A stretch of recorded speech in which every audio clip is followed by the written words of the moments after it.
My wife's friends convinced her to fake a breakup test. My response made her flee in embarrassment. Wrong husband to test, ladies. The text came in at 2:46 p.m. on a Tuesday. I remember the time because I was in the middle of a budget review meeting, the kind where everyone pretends spreadsheets are fascinating. My phone buzzed against the conference table. I glanced down. Sarah, we need to talk when you get home. 6 words, that's all it took. I stared at the screen for 3 seconds. 4 years of marriage, and she'd never sent me those words. Not once. We talked about everything: bills, groceries, her mother's health, my work stress, whether we should finally replace the washing machine that sounded like a helicopter landing in our basement. But we need to talk? That phrase doesn't show up in healthy marriages without a reason. I felt something shift in my chest. Not panic, not yet, just awareness. Like when you're driving and you hear a sound from the engine that wasn't there yesterday. I texted back, everything okay? 3 minutes passed. The meeting droned on around me. Jenkins from accounting was explaining variance analysis. I watched the dots appear and disappear on my screen. She was typing, deleting, typing again. Sarah, we'll talk tonight. That's when I knew something was wrong, something was coming, and I had approximately 3 hours to prepare for whatever storm was about to hit our living room. I tried to focus on the meeting. I really did, but my mind kept circling back to that text. The phrasing, the timing, the deliberate vagueness. Sarah wasn't vague. She was direct, sometimes painfully so. She'd tell me if my haircut looked bad. She'd tell me if dinner tasted off. She'd tell me if I was being annoying during her work calls. This calculated distance, this wasn't her. Jenkins was still talking. Something about Q3 projections. I nodded along, contributing nothing. My phone sat face up on the table. No new messages. 20 minutes later, the meeting finally ended. I gathered my laptop, my notebook, my coffee mug that said "World's Okayest Husband," a gag gift from Sarah last Christmas that I'd actually grown fond of. I walked back to my office, closed the door, sat down, stared at the text again. We need to talk when you get home. I opened our message history, scrolled back, looking for signs, for breadcrumbs, for anything that might explain this. 2 days ago, can you pick up milk on your way home? 3 days ago, lol, that meme you sent is so dumb, with 3 crying laughing emojis. 4 days ago, I love you, have a good day at work. Nothing. No warnings, no cold shoulders, no distance, which meant either something happened very suddenly or something had been brewing that I'd completely missed. I didn't like either option. I left work at 5 and sharp. Didn't stay late like I usually did. Didn't stop for gas, even though the light was on. I drove home on autopilot, my mind running through possibilities like a computer program, testing different scenarios. Affair? Unlikely. Sarah worked from home as a freelance graphic designer. Her schedule was transparent. We shared locations. I knew where she was, always. Not because I tracked her. We just never thought to turn it off after enabling it for convenience years ago. Money problems. We were comfortable, not rich, but stable. Dual income, no kids yet, reasonable mortgage. No secret debts that I knew of. I just checked our accounts last week. Everything normal. Health issue? She'd just had her annual physical 2 months ago. Clean bill, no concerns. She'd even bragged about her cholesterol levels. Family emergency? No. She would have called. She would have told me immediately if something happened to her parents or her sister. Which left what? Relationship issue. Had to be. But what? We'd been fine, better than fine. We'd had date night last Friday, watched a movie on Saturday, had brunch on Sunday, laughed together, talked about maybe starting to try for kids next year. Everything had been normal. So what changed between Sunday brunch and Tuesday afternoon? I pulled into our driveway at 5:43 p.m. Her car was there. The living room light was on. Everything looked normal, aggressively normal, like a stage set waiting for actors. I sat in the car for 30 seconds, hands on the steering wheel, and did something I rarely do. I prayed I was wrong about all of it. Then I got out, walked to the door, used my key, stepped inside. "Sarah?" I called out. "In here." Her voice came from the living room, flat, controlled. I set my keys in the bowl by the door, took off my jacket, hung it on the hook. Normal routine, everything normal. I walked into the living room. She was sitting on the couch, not curled up like she usually was when working on her laptop. Not relaxed, relaxed with her feet tucked under her, sitting, upright, hands folded in her lap, back straight, like she was at a job interview. She'd been waiting, rehearsing maybe. Hey, I said, keeping my voice neutral. Hey. Her eyes met mine briefly, then looked away. I took off my shoes, walked into the living room, looked at the couch where she sat, then at the chair across from her. Some instinct told me distance was required here. I sat in the chair. So, I said, what's going on? She took a breath, a deep one, the kind people take before jumping into cold water, the kind that says I'm about to do something difficult. I've been thinking a lot lately, she started. Her voice was steady but quiet. About us, about where we are, where we're going. I said nothing, just watched her, waited, let her talk. Her hands were trembling slightly. She noticed, clasped them tighter. Her knuckles went white. And I don't think I'm happy anymore. 5 words that changed everything. I felt something cold settle in my stomach. Heavy, like I'd swallowed a stone. But I kept my face neutral, kept my breathing steady. Okay, I said slowly, can you tell me more about that? She looked away, toward the window. The light was fading outside, that golden hour just before dusk. The kind of light photographers love, the kind that makes everything look softer than it is. I feel like we've become roommates, she said. We don't connect like we used to. Everything's just routine. Wake up, work, dinner, TV, sleep, repeat. I see. My voice was calm, distant, even to my own ears, like I was listening to someone else speak. How long have you felt this way? A few months. She finally looked at me. Her eyes were dry. No tears. That struck me as strange, but I filed it away, noted it. Maybe longer, I don't know. It kind of crept up on me. And you're just telling me now. It wasn't a question, it was an observation. I didn't know how to bring it up, she said. I kept thinking maybe it would pass. Maybe I was just stressed or tired or I don't know, but it hasn't passed. I nodded slowly, processed. Let the words sink in. So what are you saying? You want counseling? You want to work on this? You want to try dating each other again? She bit her lip. Another deep breath, her hands unclasped, then clasped again.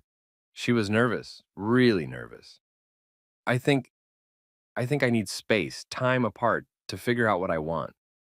There it was, the real message. I sat back in the chair, let the silence stretch. Looked at her, really looked at her. Sarah, my wife. The woman I'd married 4 years ago in a ceremony at her parents' backyard because we didn't want to spend money on a venue when we could use it for a down payment on a house instead. The woman who cried during every Pixar movie, even the bad ones. Who made these elaborate Sunday breakfasts when she was happy? Pancakes from scratch, bacon, fresh fruit, the works. Who sang off key in the shower and didn't care who heard? Who laughed at terrible puns? Who fell asleep during every movie we watched at home but insisted on finishing them the next day? She wasn't crying now. She looked nervous, uncomfortable. Guilty, maybe, but not heartbroken. And that's when something clicked in my brain, a piece falling into place, a pattern emerging. How much space are we talking about? I asked, my tone even. Clinical almost. She blinked. What? Space. You said you need space. I'm asking for specifics. Are we talking a few days, a week, a month? Are you moving out? Am I moving out? Are we separating legally? Well, what does space look like? I I haven't figured that out yet. Okay. I leaned forward, elbows on my knees, looked directly at her. Let me ask you something else. Is there someone else? No. Quick. Too quick. Defensive. No, nothing like that. This isn't about another person. You sure? Because this feels pretty sudden for someone who's supposedly been unhappy for months. Usually people try to fix things before they ask for space. I'm sure, Marcus, I swear. This isn't about someone else. It's about us. About me figuring out what I need. I nodded, studied her face. Have you talked to anyone about this? A therapist? A friend? Anyone? Her eyes shifted just slightly, just for a second. But I saw it. I've I've talked to some friends, yeah. Jessica and Amanda. They've been supportive. Jessica and Amanda. Of course. Jessica, who'd been divorced twice by age 30, who treated relationships like competitive sports, who posted Instagram stories about knowing your worth and not settling. Amanda, who'd been with her boyfriend for 6 years and spent most of that time complaining about him to anyone who'd listen but refused to either fix the relationship or leave it. These were Sarah's advisors. And what did Jessica and Amanda say? I asked. They just, they listened. They said I should trust my feelings. Trust your feelings, I repeated. That's their advice. Trust your feelings and ask for space. They said if I'm unhappy, I need to prioritize myself. Uh-huh. I stood up. She watched me, uncertain. Where are you going? To get some water. Give me a minute. I walked into the kitchen, opened the cabinet, took out a glass, filled it slowly from the tap, drank half of it. My mind was racing, but my hands were steady. 4 years of marriage. 7 years together total. I knew this woman. I knew her patterns, her tells, the way she tucked her hair behind her ear when she was lying about something small, like whether she'd eaten the last cookie. The way her voice went up half an octave when she was excited about a new design project. The way she avoided eye contact when she felt guilty on her show, the way she was acting right now. This didn't feel like a woman ending her marriage. This felt like a woman performing a script, following instructions, playing a role. I finished the water, set the glass in the sink, walked back into the living room. Sarah was in the same position, hands folded, waiting. I sat down, looked at her directly. Sarah, I said quietly, is this a test? Her eyes widened, just for a second. Then she recovered, but not fast enough. What? No. Marcus, I'm being serious. Because if it is, I need you to tell me right now. It's not a test. Why would you even think that? Did someone tell you to do this? She blinked rapidly.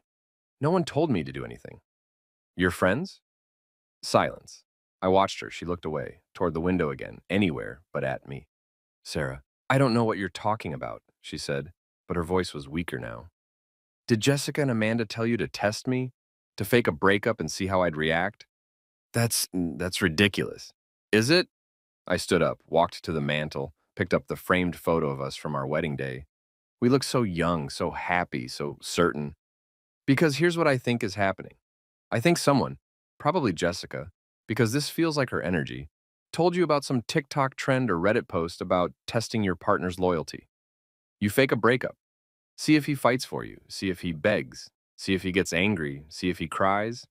Then you get to laugh about it with your friends over wine and feel secure that I really love you because I had the correct emotional response to being manipulated. Her face had gone pale. How close am I? You're, you're way off, she said, but her voice cracked. Her hands were shaking worse now. I set the photo down, turned to face her. Sarah, look at me. She did, barely.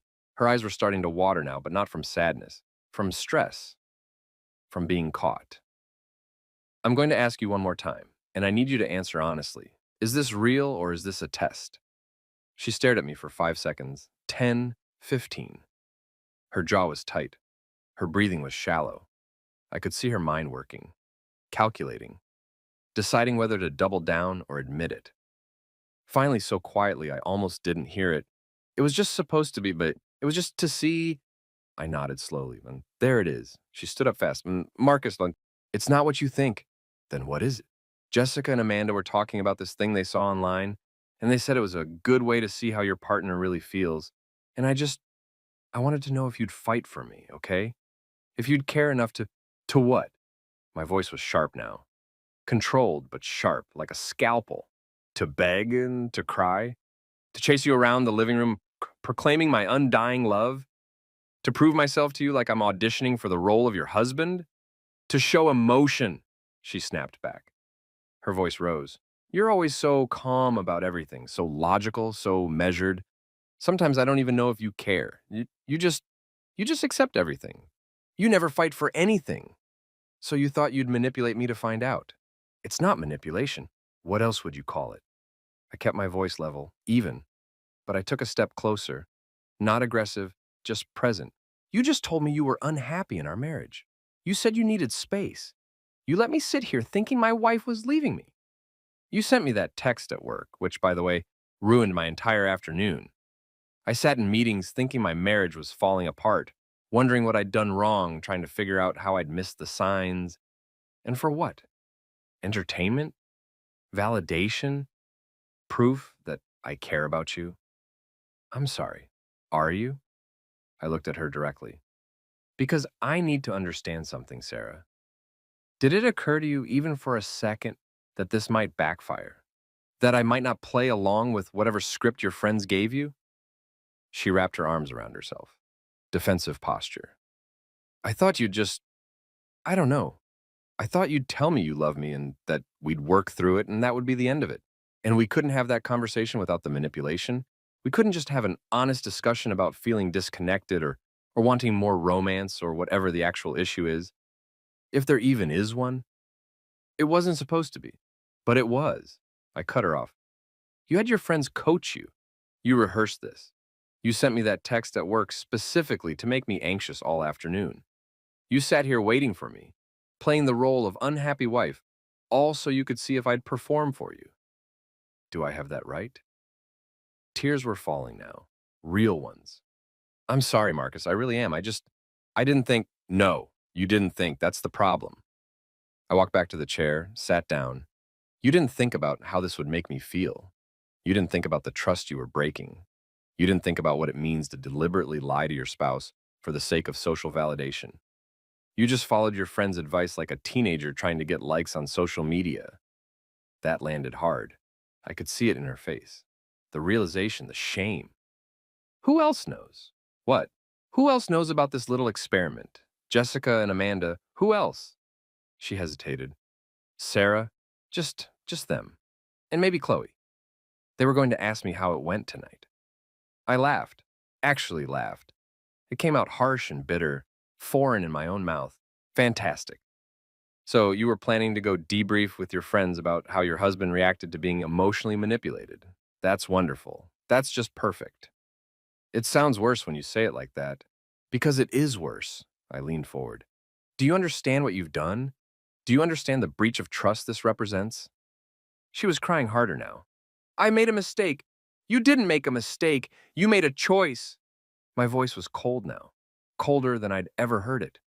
You chose to lie to me, to test me, to treat our marriage like it's some kind of social experiment you can discuss with your friends over wine. You chose to value their opinions over my dignity. You chose performance over partnership. I didn't mean it like that, but you did it anyway. Silence fell, heavy, suffocating. She stood there, crying, waiting for me to comfort her, to tell her it was okay, that we'd get through this, that I forgave her. I didn't move. I just sat there, looking at her, feeling something inside me shift permanently. Not break, not shatter, just shift, like tectonic plates moving. Slow, inevitable, permanent. After a full minute of silence, she wiped her eyes with the back of her hand. So what now? What now? I repeated. Looked at her. Now I'm going to ask you a question, and I need you to answer honestly. Can you do that? Can you be honest with me for once tonight? She nodded. Yes. Do you actually have any real concerns about our marriage? Any actual issues you want to address? Or was this entire thing fabricated for the test? She opened her mouth, closed it, opened it again. There are things we could work on. Specific things, not vague feelings and actual issues that you've thought about and want to change. I don't know, she admitted quietly. I guess I just felt like things were getting stale. Like we were too comfortable, too routine. Comfortable, I said. Stability feels stale to you. When you say it like that, how else should I say it? I stood up, started pacing, not frantically, just moving, needing to move. Sarah, we're married. We're partners. We're supposed to be comfortable with each other. That's not a bad thing. That's the entire point. That's what happens when you build a life with someone. You get comfortable. You get stable. You get routine. That's called security. That's called trust. That's called a functional adult relationship. I know, but your friends convinced you that comfort means complacency, that if I'm not constantly proving my love through grand gestures or emotional performances, I must not care. That if our relationship isn't some dramatic roller coaster of highs and lows, it must not be passionate. Is that about right? She looked at the floor, said nothing. I need to hear you say it. Yes, she whispered. That's what they said. That if you really loved me, you'd be more, I don't know, more demonstrative, more emotional, more intense. I stopped pacing.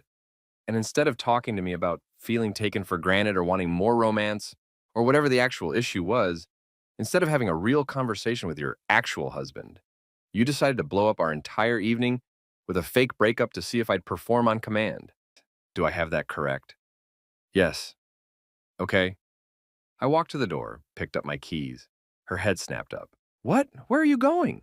I don't know. For a drive, to think, to process. You wanted space, remember? I'm giving it to you, real space, not performative space. Marcus, wait. I opened the door. Please don't leave like this. I stopped, didn't turn around. Sarah, you just spent the last 20 minutes trying to break up with me as a test. You deliberately caused me pain and anxiety for the sake of validation from friends who apparently have nothing better to do than meddle in our marriage. I think I'm entitled to a few hours to process that. I said I'm sorry. I know, I heard you. I opened the door wider. I'll be back later. We can talk more then. Or not, I haven't decided yet. Marcus, I walked out, closed the door behind me, got in my car, sat there for 30 seconds with my hands on the steering wheel, staring at our house. Then I started the engine and drove away. I drove with no destination in mind, just drove. Through our neighborhood with its neat lawns and identical houses, past the park where we used to have picnics when we were dating, back when everything was new and exciting and we'd spend hours just talking about nothing. Past the coffee shop where I'd proposed, awkwardly, at 7 a.m. on a random Thursday, because I couldn't wait for a special occasion and I'd been carrying the ring in my pocket for 3 days, terrified I'd lose it. Past all the landmarks of our relationship, now recontextualized by tonight's revelation. I ended up at a diner on the edge of town. One of those 24-hour places with cracked vinyl booths and fluorescent lighting that makes everyone look slightly jaundiced. I parked, went inside, slid into a booth in the corner. A waitress appeared, middle-aged woman with tired eyes and a name tag that said Deb. What can I get you, hun? Coffee, black. You want food with that? Just the coffee. She nodded, walked away, came back 30 seconds later with a mug and a pot, poured, left me alone. I wrapped my hands around the mug, felt the heat, stared at the dark liquid like it might have answers. My phone buzzed, Sarah calling. I declined. She called again. I silenced the phone completely. A text came through before I could put it away. Please come home. I'm so sorry this was so stupid. Another, I love you. Please don't hate me. Another, can we please just talk? Another, I'm sorry, I'm sorry, I'm sorry. I set the phone face down on the table, took a sip of coffee, burned my tongue, didn't care. Here's the thing about trust. It's not binary. It's not broken or whole, working or destroyed. It's a spectrum, a scale, a living thing that can be damaged in degrees. What Sarah had done tonight, that had damaged it. Maybe not catastrophically, maybe not irreparably, but significantly, meaningfully. Because it wasn't just the test itself, it was everything the test represented. The conspiracy, the planning, the involvement of outside parties, the intention to share the results, the willingness to cause me pain for the sake of validation, the choice to listen to friends over trusting her own judgment, the decision to treat our private relationship as entertainment for her social circle.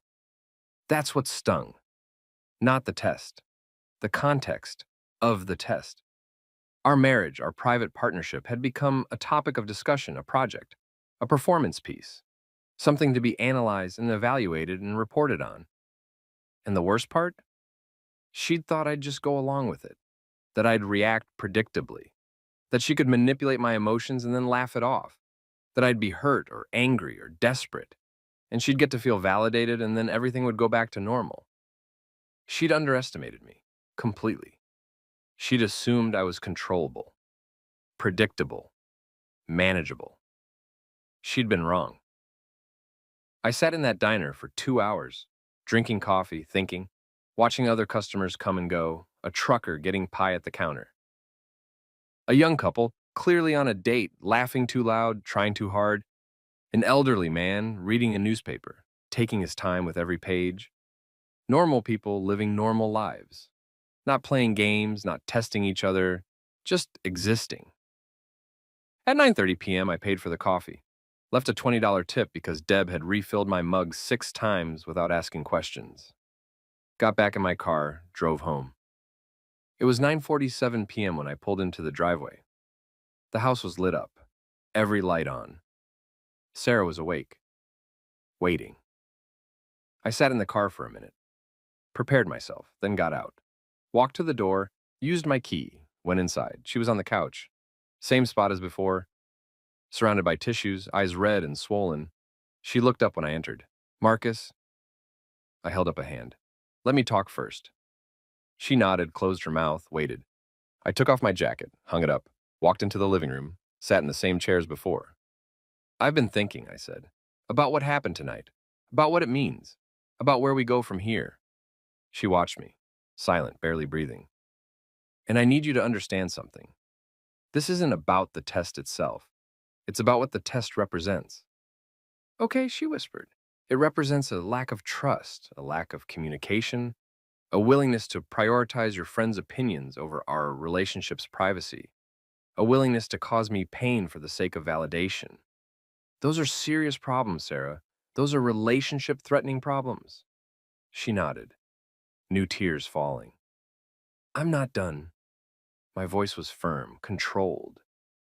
"You let other people convince you to toy with my emotions, to lie to me, to create a scenario where I was supposed to dance like a puppet so you could feel secure. Do you understand how fundamentally disrespectful that is? How demeaning, how insulting?" "Yes," she choked out. "I understand. I'm so sorry. And here's what really gets me." I leaned forward. "If you'd just come to me and said, 'Hey, I'm feeling disconnected. Can we work on being more intentional with our relationship?' I would have listened. I would have cared. I would have made changes. I would have planned more date nights, been more affectionate, done whatever you needed. But instead, you chose manipulation. You chose games. You chose to test me rather than trust me."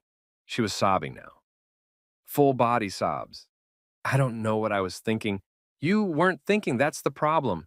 You were reacting to peer pressure, like a teenager, like someone who doesn't have the maturity or confidence to trust their own judgment." That landed hard. I saw it in her face. The recognition, the shame. "So here's what's going to happen," I continued. My voice was calm but immovable. "First, you're going to call Jessica and Amanda right now. Put them on speaker. And you're going to tell them that their advice was terrible, that it nearly destroyed your marriage, and that you won't be participating in any more of their relationship experiments. Ever." Her eyes widened. "Right now?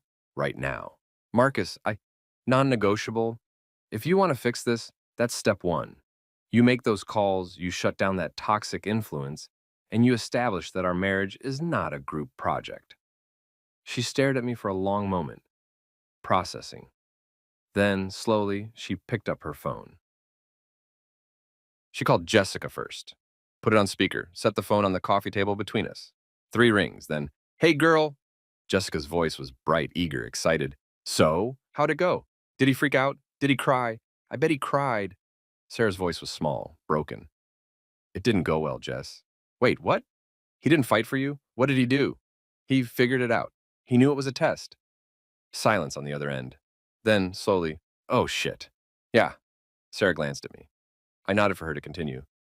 "And he's really upset. He's right here, actually, listening. And I need to tell you something." "Oh my God, Sarah, you didn't tell him that advice you gave me? It was terrible. It was manipulative and unfair, and it almost ruined my marriage.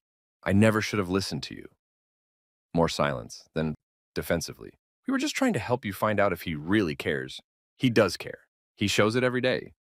I just couldn't see it because you convinced me to look for the wrong things. You made me think that if he wasn't performing emotions on command, he must not love me.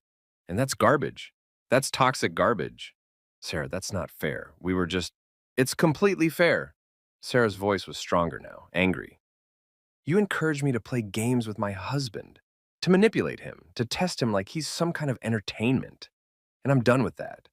I'm done talking about my relationship with you like it's a TV show we can analyze.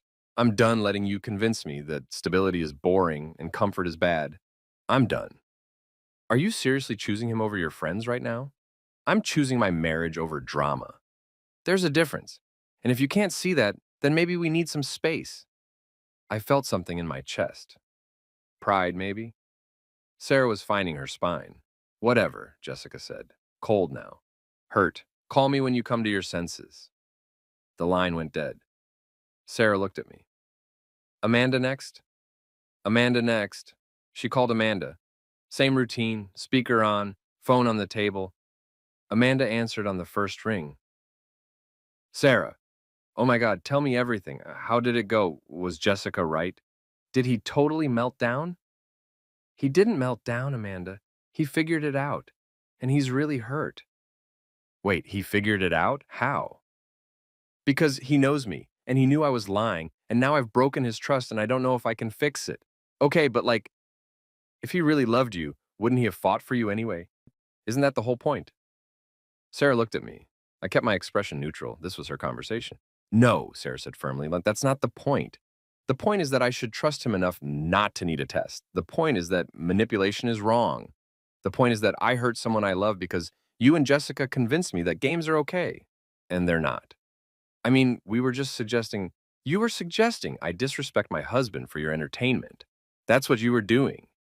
And I went along with it because I was insecure and stupid. But I'm done now. I'm done taking relationship advice from people who think love is supposed to be dramatic and complicated. My marriage isn't your reality show. Amanda was quiet for a moment. Then, I'm sorry you feel that way, Sarah. I really was just trying to help. I know, but your help almost cost me everything. So no more. No more advice. No more discussions about my marriage. No more anything. I need to focus on fixing what I broke. Okay, I guess I'll talk to you later. Maybe. We'll see. Sarah hung up, set the phone down, looked at me with red, swollen eyes. Was that okay? I nodded. That was good. That was a start. She wiped her face with another tissue. What else do I need to do? Now, I said, we talk about real issues, not manufactured drama. Real things. If you feel disconnected, tell me specifically why. If you want more quality time, tell me what that looks like. If you need more romance, more affection, more communication, tell me. Use your words. Like an adult, like a partner. She nodded. I do want those things. I want us to be more intentional. I want date nights again. Real ones, not just takeout on the couch. I want to feel like we're not just going through the motions, like we're still choosing each other every day. Okay, those are reasonable things. We can work on those. But we do it together, honestly. No games, no tests, no outside voices telling us how to run our marriage. Agreed? Agreed. Fresh tears were falling now, but softer, less panicked. I'm really sorry, Marcus. I was so stupid. You made a bad choice, I corrected. That doesn't make you stupid. It makes you human. But it hurt me, and it's going to take me some time to get past it. To trust you again the way I did before tonight. I understand. Do you? I leaned forward, looked at her directly. Because I need you to really understand this, Sarah. If you ever do something like this again, if you ever test me, manipulate me, or turn our relationship into a performance for your friends, I won't be here for round two. I won't fight, I won't argue. I'll just be done. I'll respect myself enough to walk away from a relationship where I'm not respected. Do you understand that? She looked shocked, actually shocked, like the possibility had never occurred to her. You'd leave me? I'd leave a situation where my boundaries are repeatedly violated, yes. I'd leave a dynamic where I'm being manipulated or tested or treated like a project instead of a partner. Absolutely. Without question. That sank in. I could see it happening. The realization settling over her features. I would never do this again, she said quietly, voice thick with tears. I swear to you, Marcus, never. This was the stupidest thing I've ever done. I see that now. Good. We sat in silence for a minute.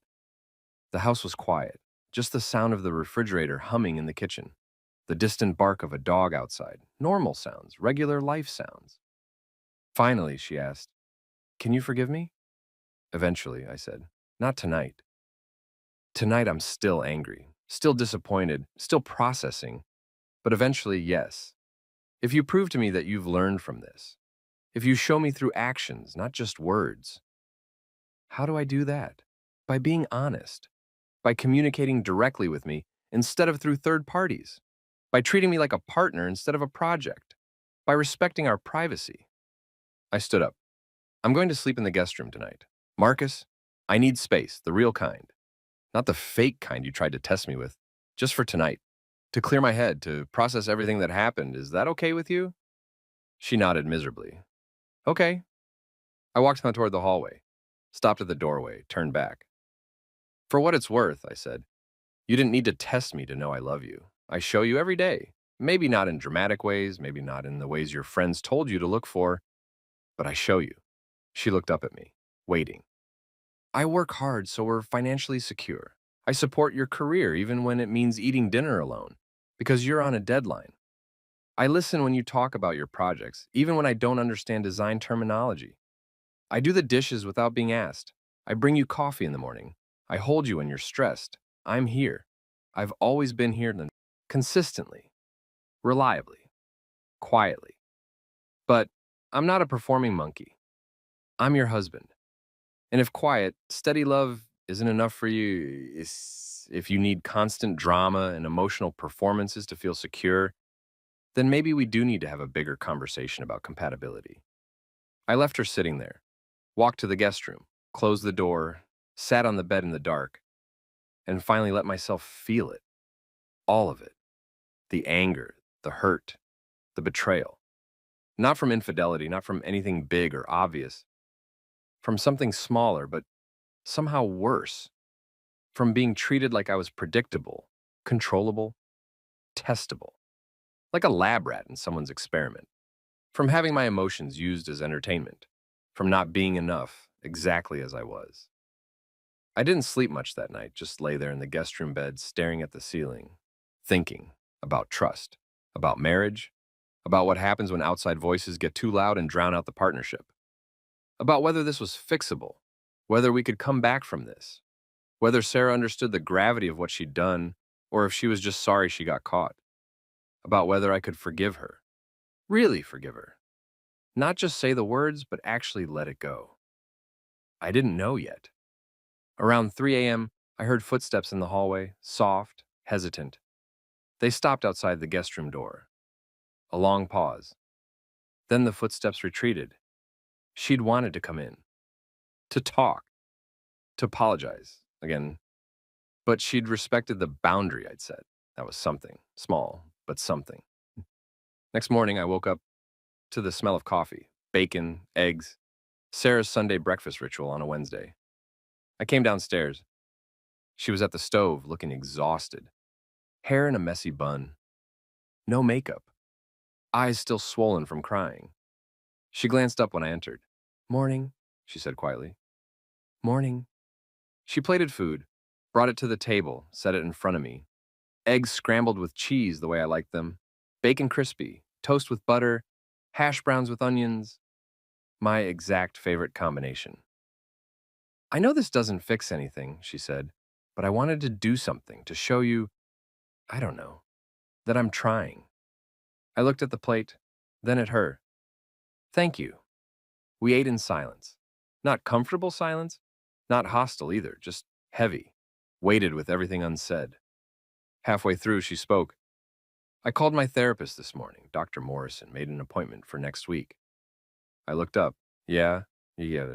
I think I need to talk to someone about why I let my friends influence me like that. About my own insecurities, about why I felt like I needed to test you instead of just trusting you. Because that's what it was, really. I was insecure, and instead of dealing with it like an adult, I created drama. I nodded slowly. That's good. That's a good step. Will you come with me eventually to couples counseling? I think we need it. I think we need help rebuilding what I broke. If you think it would help, I do. Then yes, I'll come. She looked relieved, like she'd been holding her breath. Thank you, Marcus, for not just giving up, for giving me a chance to fix this. I haven't decided anything yet, I said honestly. I'm still processing, still figuring out how I feel about all of this, but I'm willing to try. To see if this is fixable. That's all I can promise right now. That's enough. That's more than I deserve. The days that followed were strange, surreal, like we were learning to be married all over again. We were polite, careful, like two strangers sharing a space, trying not to bump into each other. She gave me space, didn't push for affection or reassurance, didn't ask constantly if I'd forgiven her, just existed quietly, trying to prove through action instead of words. She started cooking dinner every night, not elaborate meals, just regular food. but the gesture was there. She stopped spending so much time on her phone. When we were in the same room, she was present, actually present. She started asking me about my day and really listening to the answers, not just waiting for her turn to talk. Small things. But I noticed them all. A week after the incident, I came home from work to find she'd cleaned out the garage, something I'd been meaning to do for months. She'd organized everything, labeled boxes, made space. I figured you needed your workbench clear, she said when I found her, for your woodworking projects. I hadn't touched my woodworking tools in 6 months. Too busy, too tired. But she'd remembered I used to love it. Thank you, I said. You're welcome. Another small thing, but it mattered. 2 weeks after the test, she came to me with her phone. I want to show you something, she said. You don't have to look if you don't want to, but I want you to know I'm being transparent. She pulled up her messages with Jessica and Amanda, handed me the phone. I hesitated. Are you sure? Yes. You should see this. I took the phone, scrolled through. The conversation had continued after that night. They'd both been messaging her, trying to reconnect, trying to convince her she'd overreacted. Jessica, look, I get that you're mad, but he's being controlling. Making you call us like that? Making you choose between us? That's a red flag. Sarah, he's not controlling, he's setting boundaries. There's a difference. And I violated his trust. He has every right to be upset. Amanda, but we were just trying to help. We care about you, Sarah. If you cared about me, you wouldn't have encouraged me to manipulate my husband. You would have told me to communicate with him directly. Jessica, you're really choosing him over us after everything? Sarah, I am choosing my marriage over drama. I'm choosing respect over games. I'm choosing growth over toxicity. And if you can't understand that, then yes, I'm choosing him. The conversation had ended there, 2 days ago. Neither Jessica nor Amanda had responded.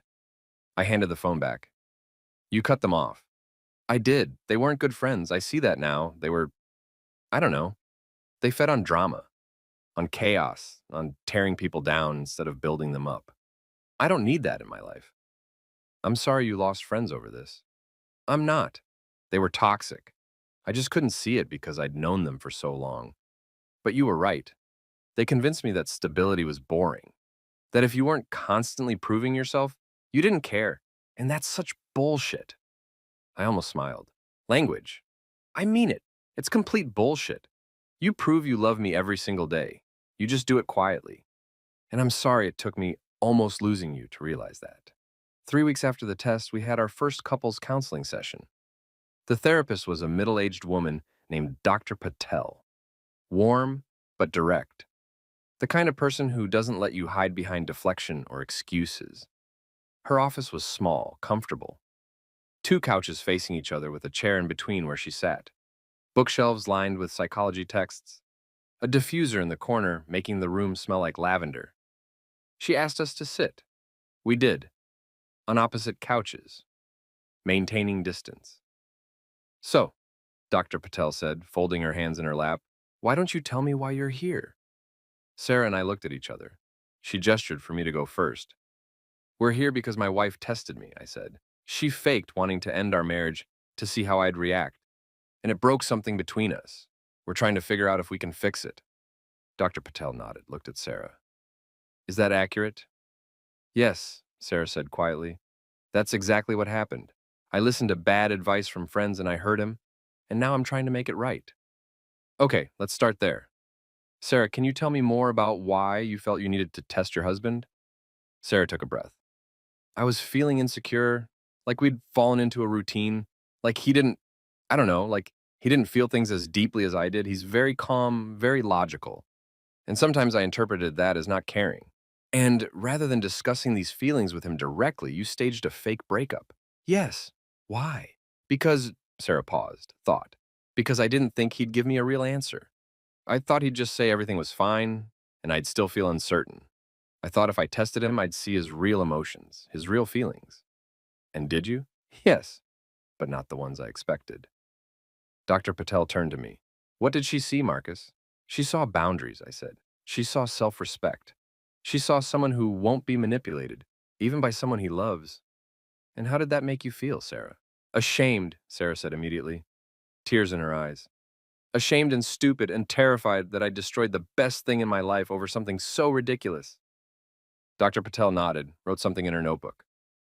Marcus, how did you feel when you realized it was a test? Betrayed, I said, voice steady. Not in the traditional sense, but betrayed nonetheless. Like my emotions were a game.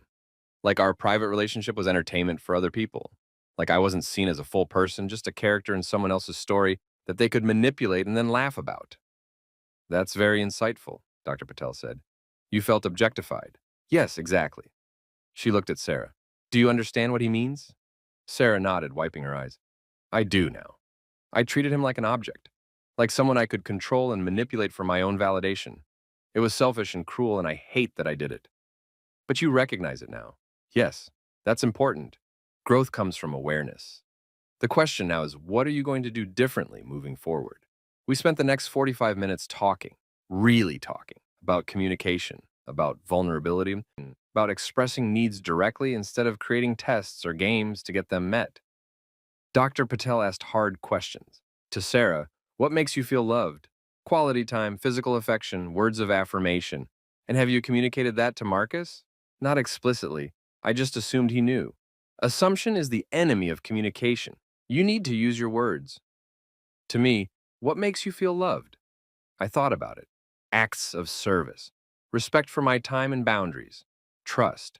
And did you feel those things were missing? No, not before this incident, but the test violated all three. To Sarah, do you hear that? Do you understand that what you did struck at the core of how Marcus experiences love? I do now, Sarah whispered. Dr. Patel looked between us. Here's what I'm observing. You two have different love languages, different communication styles, and instead of talking about that difference, you created a crisis to force a revelation. That's not sustainable. That's not healthy. That's not partnership. I know, Sarah said. So we need to build new patterns, better patterns. You need to learn how to express needs directly, how to ask for what you want without creating drama. And Marcus, you need to learn how to be more emotionally expressive, even when it doesn't come naturally.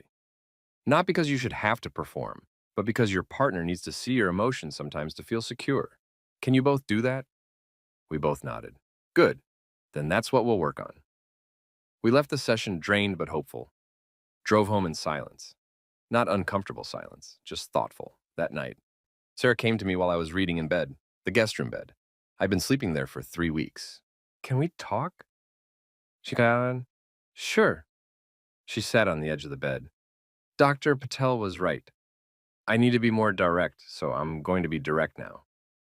I set my book aside. Okay. I miss you, not just being in the same house. I miss us. I miss sleeping next to you. I miss talking before bed. I miss feeling like we're a team instead of two people orbiting each other. And I know I don't have the right to ask for that back yet. I know I need to earn it. But I wanted you to know that's what I want. That's my goal, to get back to being us. I looked at her, really looked at her. She meant it. Every word.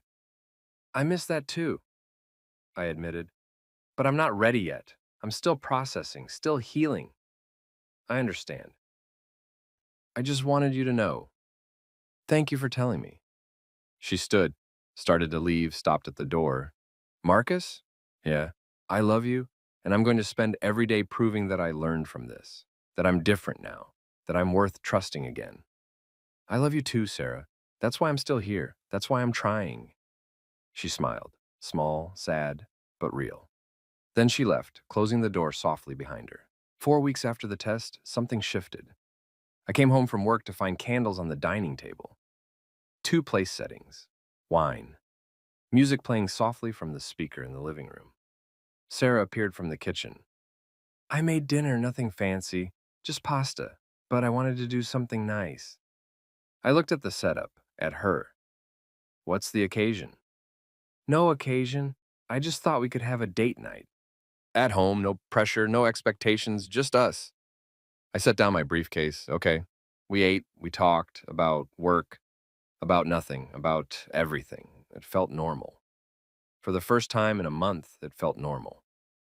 After dinner, we moved to the couch. She sat on one end, I sat on the other. Space between us still, but less than before. Can I ask you something? She said. Always. When do you think you'll be ready to forgive me? Really forgive me? I thought about it. I don't know. I'm getting there. It's not a switch I can flip. It's a process. I know. I want to make sure I'm doing the right things, that I'm not pushing too hard or not enough or, Sarah, I cut her off gently. You're doing fine. This is fine. We're healing. It just takes time. She nodded. Okay, time. I can do time. We sat in silence for a minute. Then she spoke again. I've been thinking about what Dr. Patel said, about expressing emotions more, about being vulnerable. Yeah. I want to try something, but I need you to not judge me if it sounds stupid.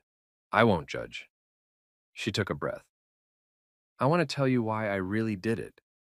The real reason, not the surface stuff about insecurity or friends, the actual root of it. Okay. I was scared. I was scared that you were with me out of obligation, out of habit, that you'd proposed because it was the next logical step, and you stayed because leaving would be complicated. I was scared that I loved you more than you loved me. And I thought if I tested you, if I pushed you, I'd see the truth. I'd see if you really cared or if you were just going through the motions. She was crying now.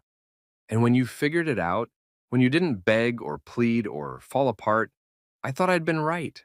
I thought you didn't care enough to fight. But then you set boundaries. You demanded respect. You showed me what real strength looks like, and I realized I'd been looking for the wrong things. That the way you love me is quieter but deeper, more consistent, more real. And I almost threw that away because I was too insecure to see it. I moved closer. Not touching, just closer. I care, Sarah. I've always cared. I'm just not loud about it. That's not who I am. I know that now, and I love that about you. I love that you're steady, that you're calm, that you're the person I can count on when everything else is chaos. I was stupid to want you to be different. You weren't stupid, you were human. You had insecurities. That's normal. You just handled them badly. She laughed through tears. That's the understatement of the century, I smiled. Yeah, it kind of is. 5 weeks after the test, I moved back into our bedroom. Not because everything was perfect, not because I'd completely forgiven her, but because I wanted to. Because the distance was starting to feel more harmful than protective. That first night, we lay in bed in the dark, not touching, just existing in the same space. Thank you, she whispered. For what? For coming back, for trying, for not giving up on us. I'm not giving up. I'm just moving forward, one day at a time. That's all I can ask for. She reached out, found my hand, held it. I didn't pull away. 6 weeks after the test, we had our second couples counseling session. Dr. Patel noticed the difference immediately. You're sitting closer, she observed. We were. Same couch this time. Not touching, but closer. We're making progress, Sarah said. Tell me about it. We did. We told her about the conversations, the small gestures, the slow rebuilding of trust. That's good, Dr. Patel said. That's healthy. You're both doing the work. But I want to address something. Marcus, you said earlier that you're moving forward. Does that mean you've forgiven Sarah? Or are you still processing? Still processing, I admitted, but I'm closer than I was. What's holding you back? I thought about it. I guess I'm waiting to see if the changes are permanent, if this is real growth or just temporary behavior to get me back. Dr. Patel nodded. That's valid. Sarah, how does that make you feel? It makes sense, Sarah said. I broke his trust. He has every right to wait and see if I'm serious. All I can do is prove it through time and action. That's exactly right, Dr. Patel said. Trust is rebuilt through consistency, through showing up every day and doing the work. And Marcus, eventually you'll need to make a choice, to forgive fully or to walk away. You can't stay in this limbo forever. It's not fair to either of you. I know, I said. I'm getting there. 8 weeks after the test, Sarah's cousin got engaged. We were invited to the engagement party. Do you want to go? She asked. I'll understand if you don't, if it's too much. I'll go. We should go. The party was at a restaurant downtown. 30 people, family and friends. The happy couple making rounds, accepting congratulations. We sat at a table with some of Sarah's relatives. Made small talk, ate, drank. At one point, a group of bridesmaids gathered nearby. One of them, a young woman in her 20s, was talking loudly about relationship advice she'd seen online. Have you guys seen that TikTok trend where you fake a breakup to test your boyfriend? It's hilarious. I'm totally going to try it. Sarah stood up, walked over. Don't do that, she said firmly. The bridesmaid blinked. What? Don't test your partner like that. It's manipulative, and it can seriously damage your relationship. Oh, come on, it's just for fun. It's not fun. Sarah's voice was clear, strong. Trust me, I tried it. Nearly lost my husband. Not worth it. The group went quiet. Several people were staring now. One of them asked, "What happened?" Sarah glanced at me. I nodded. She'd asked me before the party if it was okay to talk about it, if it came up. I'd said yes. If it stops one person from making the same mistake, it's worth it. So she told them. Not the whole story, just the important parts. The test, my reaction, the aftermath, the work. When she finished, the room was silent. Then someone said, "Your husband sounds really mature." Sarah smiled, looked at me. "He is. That's why I married him." She came back to the table, sat down, took my hand. "Thank you," she whispered. "For what?" "For letting me tell that story. For not being ashamed of me." "I'm not ashamed of you. I'm proud of you. For owning it. For learning from it. For warning others." She squeezed my hand. 3 months after the test, something happened. I woke up one morning and realized the weight was gone. The heaviness I'd been carrying, the anger, the hurt, the betrayal. It wasn't gone completely. The memory was still there, the knowledge of what happened. But the sharp edges had dulled. The wound had scarred over. I could breathe again. Sarah was still asleep beside me. I watched her for a minute. This woman who'd made a terrible mistake and spent every day since proving she'd learned from it. She'd done the work, really done it. Cut off toxic friends, started therapy, communicated directly, showed up consistently, respected my boundaries, given me space when I needed it and presence when I needed that instead. She'd become a better partner, a better person, and I'd healed. Slowly, gradually, but genuinely. I leaned over, kissed her forehead. She stirred, opened her eyes, and "Morning, morning. You okay?" "Yeah, I'm good." "You sure?" "I'm sure. I forgive you, Sarah." She went still. "What?" "I forgive you, really forgive you. Not just saying the words, I mean it. We're okay." Tears filled her eyes immediately. "Are you serious?" "I'm serious. We're okay. We're us again." She pulled me into a hug, held on tight, cried into my shoulder. "Thank you, thank you, thank you, thank you." I held her. "We're good. We're going to be good." And I meant it. Now, a year later, we're in a completely different place. We still do couples therapy, once a month now instead of once a week. Just check-ins, tune-ups, making sure we're staying on track. We do weekly date nights, real ones. Sometimes fancy dinners. Sometimes movie nights at home. Sometimes just walks in the park. We communicate directly, honestly, without games or hints or tests. We're happy, really happy. Not perfect, but real. Last month, Sarah came to me with news. "I'm pregnant." I stared at her. "What?" "I'm pregnant. 8 weeks. I wanted to wait to tell you until I was sure everything was okay." I pulled her into a hug. "That's amazing. That's incredible. You're happy?" "I'm thrilled." And I was. Now she's 6 months along. We're having a girl. We've started setting up the nursery, painting walls, building furniture, making plans. We talk about what kind of parents we want to be, what values we want to instill, how we want to raise her. "I want her to be strong," Sarah says, "but kind. To have boundaries, but also compassion. Like her mother," I say. "Like both of us." We're sitting on our back porch. It's evening. The sun is setting. Sarah's hand is on her belly. "Marcus?" "Yeah." "Do you think we'll be good parents?" I look at her. This woman who made a terrible choice years ago and spent every day since proving she'd learned from it. "Yes," I say. "I think we'll be great." "How do you know?" "Because we learned how to be honest with each other, how to communicate, how to work through hard things, how to grow. And that's 90% of parenting right there." She smiled. "What's the other 10%? "Coffee. Lots of coffee." She laughs. That real laugh. The one I fell in love with 7 years ago. "I'm glad I didn't lose you," she says quietly. "Me too. Even though I deserved to?" "You didn't deserve to. You deserved a chance to grow. and you took it. You did the work. That matters more than the mistake. She reaches for my hand. I take it. We sit there in the fading light, holding hands, feeling our daughter kick, preparing for the next chapter. Different from where we started, but better. So much better. Sometimes the strongest thing you can do is stay calm when others expect you to break. Sometimes growth comes from crisis. Sometimes the person who tests you ends up learning the most important lesson of all. Choose yourself. Choose honesty. Choose growth. Always.